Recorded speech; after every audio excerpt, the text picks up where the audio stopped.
Hello বন্ধুরা, কেমন আছো সবাই? তো আশা করি সকলে খুবই ভালো আছো। আর আজকের ভিডিওটা খুবই ইম্পর্ট্যান্ট একটা ভিডিও, বিকজ আজকে আমি একদম প্রপার একটা মানি ম্যানেজমেন্ট ফলো করে কিভাবে তোমরা ট্রেড নিতে পারো, তো এটা আমি তোমাদের আজকে দেখাবো। তো এখানে আমি ডাউনের জন্য একটা ট্রেড প্লেস করছি। তো আমি আজকে একটা ইন্ডিকেটর ইউজ করে আমি ট্রেডগুলো নিতেছি। তো বলিঞ্জার ব্যান্ড, আমি যে ইন্ডিকেটরটা ইউজ করতেছি এটার নাম হলো বলিঞ্জার ব্যান্ড। তো এটা আমি আগে অনেক ইউজ করতাম, তো বর্তমানে আমি জাস্ট লেভেলে ট্রেডগুলো নিই, মনে করো সাপোর্ট লেভেল বা রেজিস্ট্যান্ট লেভেল। তো আগে আমি অনেক ইন্ডিকেটর ইউজ করে ট্রেডগুলো নিতাম, তো ভাবলাম আজকে একটু নিয়ে দেখি তো কেমন কাজ হয়। তো ইন্ডিকেটর প্রথম ট্রেডটা আমাদের আজকে মনে হইতেছে লস হবে, বিকজ আমরা একটা রিট্রেসমেন্টের জন্য একটা ট্রেড প্লেস করছিলাম, বিকজ আমাদের একটা কি লেভেল ছিল উপরে, ওটা ব্রেকআউট হয়েছে, দেখা যাক কি হয়। তো আর মাত্র 16 সেকেন্ড টাইম আছে। তো যাই হোক, আমাদের প্রথম ট্রেডটা মনে হইতেছে এখন লস হয়ে যাবে। তো যদি এটা লস হয় ব্যাপার না, আমরা কি এমটিজি ইউজ করে দুইটা ট্রেড ডাউনের জন্য প্লেস করবো আবারও।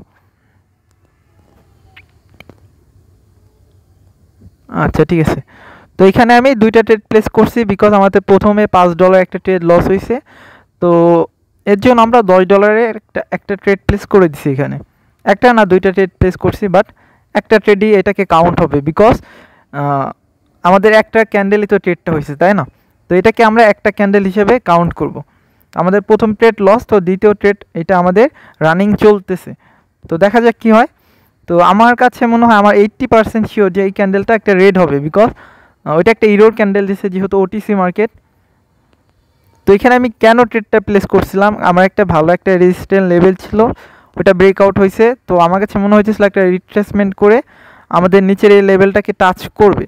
তো যেহেতু ওই ক্যান্ডেলে টাচ করে নাই, তো এমটিজি ইউজ করছি আমাদের এই ক্যান্ডেলে আমাদের একটা ভালো একটা উইন দিতেছে, বড় একটা ক্যান্ডেল দেওয়া, রেড ক্যান্ডেল দেওয়া। তো আমাদের উইন দিতেছে এখানে। আর মাত্র 3 সেকেন্ড সময় আছে। আচ্ছা যাই হোক, তো এখানে আমাদের উইন হয়ে গেছে। তো আমি একটু বেশি অ্যামাউন্টে রিস্ক কেন নিছি, আমার ক্যাপিটাল ভালো ছিল বিধায় আমি একটু বেশি অ্যামাউন্টে রিস্ক নিছি। বাট তোমরা কি করবা, তোমাদের করা উচিত প্রথম ট্রেডটা সবসময় $1 নিবা। সরি, যাই হোক, তো আমি যেটা বলতেছিলাম যে প্রথম ট্রেডটা সবসময় তোমরা $1 নিবা। ওইটা যদি লস লস হয় তোমরা কি করবা, তোমরা দ্বিতীয় ট্রেডটা নিবা $2। ঠিক আছে, দ্বিতীয় নম্বর ট্রেডটাও যদি লস হয় তোমরা 3 নম্বর ট্রেডটা নিবা কত ডলারে বলো তো? যেহেতু 3 ডলার লস হয়েছে, তো তোমরা 3 নম্বর ট্রেডটা অবশ্যই $5 নিবা। তাহলে কি হবে, যদি তোমরা 3 নম্বর ট্রেডটা উইন হয়ে যাও, তোমাদের যে প্রথম দুইটা ট্রেডে যেটা লস ছিল ওইটাকে রিকভারি হয়ে তোমরা একটা প্রফিটে চলে আসতে পারবা। এইভাবে মানি ম্যানেজমেন্ট ফলো করে ট্রেড করা উচিত। আর আমি আজকে যেটা নিয়ে কথা বলতেছিলাম যে প্রপার মানি ম্যানেজমেন্ট কেমন হওয়া উচিত। তো আজকে দেখো আমার ব্যালেন্সে আছে $200 সামথিং।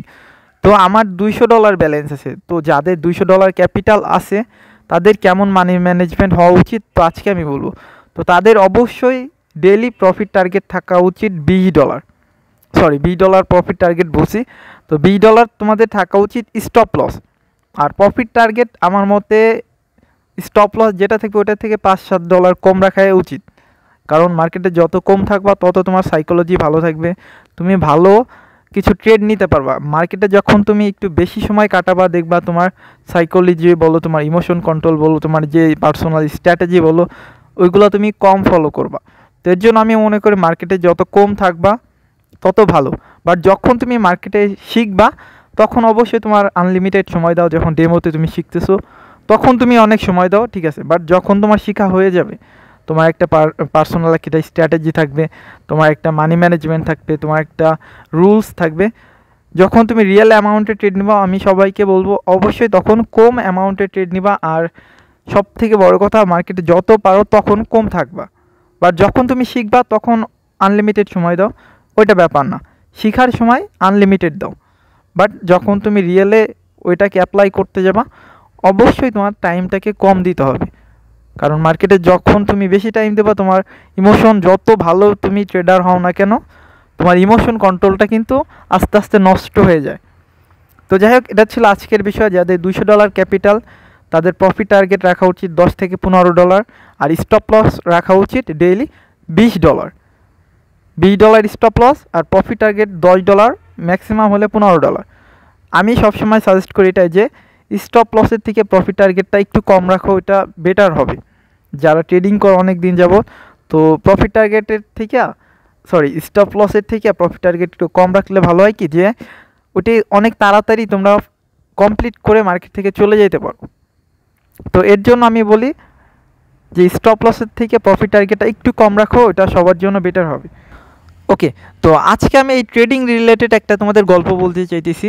তো এই গল্পটা হলো আমরা ছোটোবেলায় অনেকেই শুনছি, তো এটা ট্রেডিং রিলেটেড না, বাট ওই গল্প থেকে অনেকটা জিনিস শেখা যায় যেটা আমাদের ট্রেডিং লাইফে অনেকটা ভালো কাজে আসবে যদি আমরা আজকে ওই গল্পটার মিনিংটা একটু বুঝতে পারি।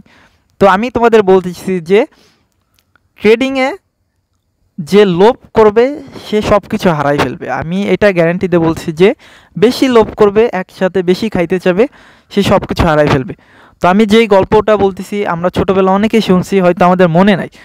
তো এই গল্পটা হলো একটা লোক আর একটা হাঁস নিয়ে। তো একটা হাঁস ছিল যে প্রতিদিন একটা লোককে সোনার একটা করে ডিম দিত। কিন্তু একটা দিন হয় কি যে যখন ওই লোকটা আর কি দেখতেছে ডেইলি আমার একটা করে হাঁসের সোনার ডিম দিতেছে, প্রথম ভালো লাগছে, প্রথম কিন্তু ভালো লাগে, কিন্তু লাস্টে ওই লোকের কি হয়, অনেক দিন যাওয়ার পর মনে করতেছে একটা করে ডিম আমার এখন ভালো লাগতেছে না, সোনার ডিম একটা করে ভালো হয়, আমি এক কাজ করি হাঁসটাকে মাইরে আমি সবগুলো সোনার ডিম একসাথে বের করে নিয়ে আমি বড় লোক হয়ে যাব।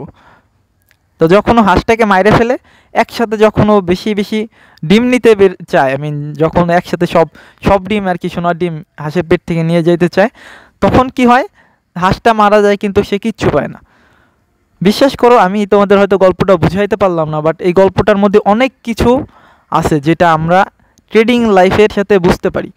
তো বুঝতে পারি কিভাবে, দেখো আমাদের ট্রেডিং এই মার্কেটটা কিন্তু হয় সোনার ডিম পাড়া হাঁসের মতো, যেটা আমাদের অল্প করে প্রফিট দেখায়, কিন্তু আমরা একটা সময় যায় কী হয় যে আমাদের অল্প প্রফিটে আমাদের মন ভরে না, তখন আমরা কি করি, আমরা একসাথে অনেক প্রফিট করতে চাই, তখন আমরা কি করি, অনেক বড় ট্রেড নিই। আমরা ওই লোকটার মতো আমরা অনেক লোভী হয়ে যাই যে আমরা একসাথে অনেকটা প্রফিট করব। যখন আমরা একসাথে অনেকটা প্রফিট করতে যাই তখন আমরা কি করি, আমরা উল্টাপাল্টা ট্রেড নিই, আমরা আমাদের ক্যাপিটাল জিরো করে ফেলি। ওই লোকের মতো আমরা হাঁসটাকে আমাদের যে সোনার মার্কেট বলো, ওই মার্কেটটাকে আমরা মাইরে ফেলতে চাই। মাইরে ফেলার বলতে কি যে আমরা মার্কেটকে উল্টাপাল্টা মনে করে সব কিছু নিয়ে যেতে চাই, মার্কেটকে লুটপাট করে। তো যখন আমরা মার্কেটকে লুটপাট করতে যাই তখন মার্কেট আমাদের কি করে, উল্টা আমাদের থাপড়ায় আমাদের আকাশ থেকে নামায় ফেলায়। তো ট্রেডিংয়ে লোভ করা যাবে না, তুমি অল্প প্রফিট করো। ওই লোকটার মতো যখন প্রথম পর্যায়ে হাঁসের ডিম যে একটা করে ডিম দেয়, ওই একটা করে ডিম কালেক্ট করা শিখো। একসাথে অনেকটা লোভ করতে যাও না, লাইফটাকে শেষ করে ফেলবা ভাই। অল্প প্রফিটের আশা করো, ট্রেডিংয়ে ভালো কিছু করতে পারবো, অবশ্যই ভালো কিছু করতে পারবা। তো আজকের মতো এটুকুই ছিল। আর যারা নতুন আসো ভাই অবশ্যই বলবো আগে শিখো, না শিখে কেউ ডিপোজিট করো না। তো ভালো থাকবে।